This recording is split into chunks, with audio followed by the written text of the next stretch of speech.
কথায় আছে যত্নে রত্ন মেলে, আসলে কি তাই? হ্যাঁ, অবশ্যই। আসসালামু আলাইকুম, কেমন আছেন সবাই? ঈদ মোবারক।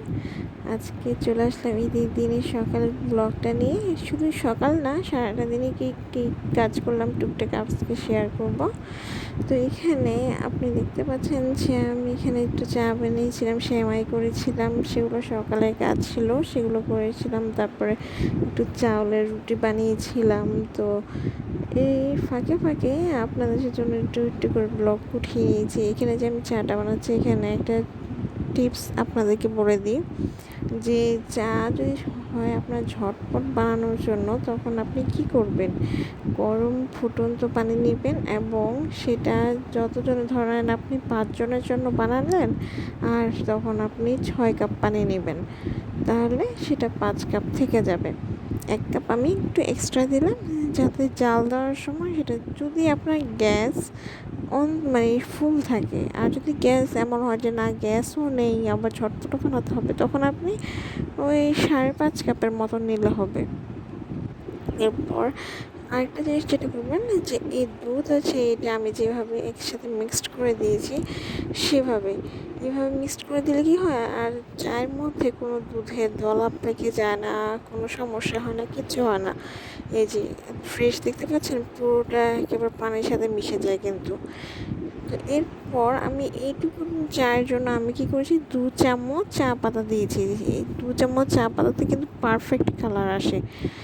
এরপর যখন আমি এটাকে 10 মিনিটের মতো এটা জাল দিয়ে, তারপর আমি পাতা দিয়ে, এরপর আমি এটাকে জাস্ট ছেঁকে ফ্লাক্সের মধ্যে নিয়ে নিলাম। এটা কিন্তু আজ সারাদিন যাবে, এটার জন্যই আমি ফ্লাক্সে রেখে দিয়েছি, যাতে যখন যার পছন্দ হবে, যেহেতু ঈদের দিন হঠাৎ করে মেহমানও আসতে পারে, কোনো ঠিক নেই, এই জন্যই এভাবে এই পদ্ধতিটা আপনারা ট্রাই করে দেখতে পারেন। আপনাদের ঈদের দিন বা বিশেষ কোনো দিন আপনারা যদি এই পদ্ধতিটা ট্রাই করেন, আপনারা অনেকটা উপকার পাবেন। তো আমি কী করলাম, প্রতিদিনের মতো আমি আমার চা পাতাটাকে না ফেলে দিয়ে আমি সেটা গাছে দিয়ে আসলাম। এরপর রুটি বানাচ্ছিলাম। চাউলের রুটির মধ্যে একটা টিপস আপনাদেরকে বলে দিই, যে চাউলের রুটি কিন্তু অনেকক্ষণ ধরে ভালোভাবে মলে নিতে হয়, এতে কিন্তু চাউলের রুটি ভালো হয়। এরপর আমি গরুর কলিজাটা ভুনা করতে আসছি। আলহামদুলিল্লাহ, এটা আমাদের কোরবানির গরুর কলিজা ছিল। আলহামদুলিল্লাহ, মাশাআল্লাহ, অনেক ভালো হয়েছে রান্নাটা। মানে একেবারে কলিজাটা জুসি জুসি যেমন হয়েছে, মানে যেন স্বয়ংসম্পূর্ণ রান্নাটা এরকম।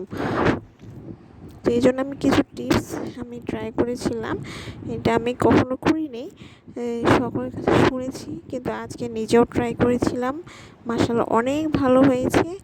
তো এখানে আমি কি করেছি, যে প্রথমে আমি কলিজাটাকে কয়েকবার করে ধুয়ে নিয়ে তারপরে সেটাকে আমি 10 মিনিটের জন্য এটা বলক উঠিয়ে নিয়েছিলাম। এরপর এর উপরে যে হালকা একটা চামড়া থাকে না, সেটাকে আমি ফেলে দিয়েছি।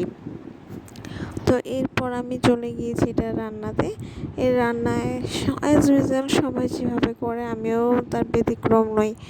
আমিও ঠিক সেভাবেই করলাম, জাস্ট পেঁয়াজটাকে একটু লাল করে গরম মশলাগুলো তার সাথে দিয়ে একসাথে ভেজে নিয়েছি। এরপর সেগুলোকে একসাথে ভেজে টেজে তারপর অন্যান্য আমার যে সকল মশলাপাতি উপকরণ সেগুলো দিয়ে কষিয়েছি। এখানে একটা জিনিস খেয়াল করবেন, এই পুরো রান্নায় যতবার আপনি পানি ইউজ করবেন, সব পানি আপনি যদি গরম পানি ইউজ করেন, আপনার রান্না যেমন দ্রুত হবে, ঠিক তেমনি আপনার মানে এটা পারফেক্ট একটা কলিজা ভুনা হবে। আপনার এতে কোনো মানে হয় না যে এক একজনের কলিজা রান্না করার পরে যে একটু তিতকুটি লাগে, খেতে ভালো লাগে না, এমনটা কিন্তু হবে না। আর আরেকটা জিনিস খেয়াল করবেন, আপনি যে এই সেদ্ধ করে বা 10 মিনিটের জন্য যে আমি ভাপ দিয়ে নিয়েছিলাম, এতে কিন্তু কলিজার মধ্যে এক্সট্রা যে রক্ত পানিটা থাকে সেটা কিন্তু চলে গিয়েছে। এতে করে কিন্তু এখানে আমি কলিজা রান্না করবো, যে এরপরে কিন্তু আর কোনো মানে এখানে লাল লাল হয়ে আসবে না, কারণ এর মধ্যে এক্সট্রা যে রক্তটা সেটা কিন্তু অলরেডি চলেই গেছে।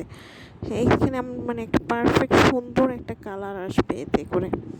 আমি জানি না আমার ভিডিওতে কতটুকু বোঝা যাচ্ছে, কিন্তু আলহামদুলিল্লাহ এটা দেখতে যেমন সুন্দর হয়েছিল, খেতেও মাশাআল্লাহ অনেক ভালো হয়েছিল। আর আপনারা যদি উপরে খোসাটা ছাড়িয়ে নেন, ওই চামড়াটা ছাড়িয়ে নেন, এতে দেখবেন আপনার এই কলিজাটা এই যে আমার এটার মতো এরকম নরম জুসি হবে। কারণ এই উপরে এই খোসাটা থাকলে কি হয়, ভিতরে মশলাও ঢোকে না আর খেতেও কিন্তু ভালো লাগে না। তো এই তো আমার কলিজা ভুনাটাও করা হয়ে গিয়েছে। আর আমি আরেকটা রান্না করেছিলাম, গরুর মাংসটা শুধু এমনি ভুনা করেছিলাম, সেটাও সব হালকা একটু স্ন্যাক্স বানিয়ে নিচ্ছিলাম। এর মাঝখানে আবার কি বলে গরুর যে ভুঁড়িটা ছিল সেগুলো পরিষ্কার করেছিলাম, যেহেতু এটা আমি কম বেশি পছন্দ করি। আর এটা কিন্তু ফ্রিজে রেখে দেওয়া যায় না, এটা অনেক বাজে স্মেল আসে, সেই জন্য আজকে পরিষ্কার করে নিতে হয়েছে। তো আজ এই পর্যন্ত, সকলে ভালো থাকবে।